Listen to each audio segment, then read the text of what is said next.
जो सन्निपात बाउल है, ये परंपरा के अंतर्गत एक खास दिन है, जिस दिन शनिवार कहते हैं, उस दिन सभी समन लोग एक साथ बैठ के संगीति करते हैं, अपनी समस्याओं का समाधान पर बातचीत करते हैं तथा सतक दंड के साथ भोजन साथ लाते हैं।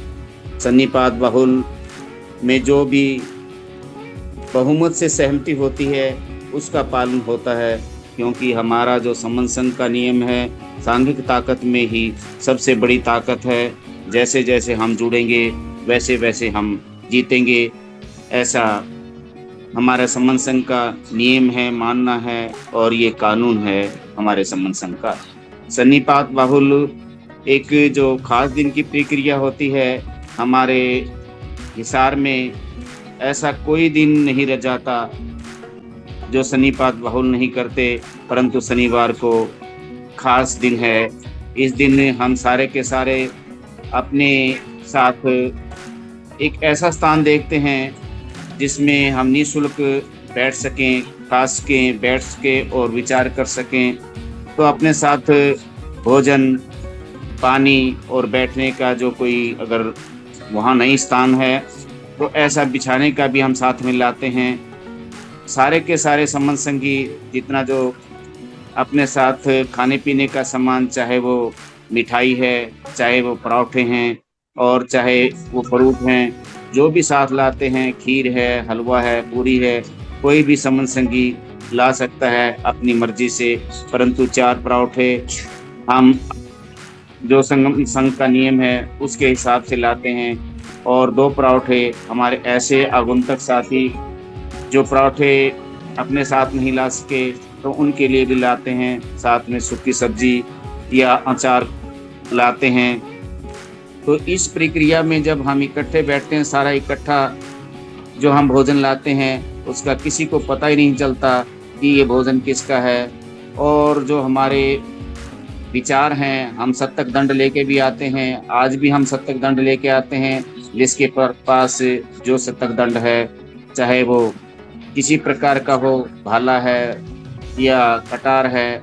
ये भी पहले क्या होता था कि जंगल होते थे और जंगलों में जो जंगली जानवर हैं या ऐसे व्यक्ति जो हमारे से ईर्ष्या द्वेष करते थे, तो उनके बचाव के लिए हम ये सतक दंड रखते थे।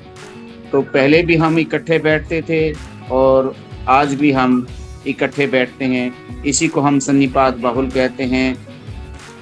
जबकि अन्य भी इकट्ठा बैठते हैं। इसमें जो ईसाई धर्म है, वो संडे को इकट्ठे बैठते हैं और जो इस्लाम धर्म है, वो शुक्रवार को इकट्ठे बैठते हैं। तब समन संघ में अपने सबसे पुरानी परंपरा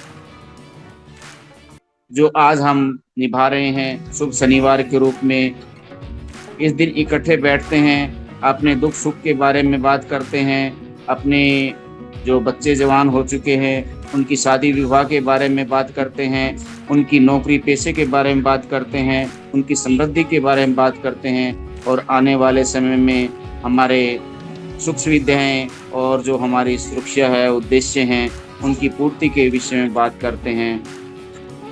भिक्षु संघ के भी 11 प्रकार के जो हथियार रखते थे, ये विनय पिटक में सतक दंड कहा जाता है। तो इसी प्रकार से हम भी इकट्ठे होकर अपने जो विचार करते हैं कि हम इकट्ठा हो जाते हैं, तो हमारा समन संघ जल्दी तरक्की कर जाएगा। और आज इकट्ठा होते हैं तो आज तरक्की निश्चित है, कल इकट्ठा होंगे तो कल तरक्की निश्चित है। इसलिए हमें समन संघ में इकट्ठा होना अति आवश्यक है। इसी को हम सन्निपात बाहुल कहते हैं। संग बैठ के इकट्ठा होना सन्निपात बाहुल कहता आता है। मेरे वक्तव्य में किसी प्रकार की अगर कोई त्रुटि रही हो तो संघ मुझे क्षमा करे। संघ नमामि संघ।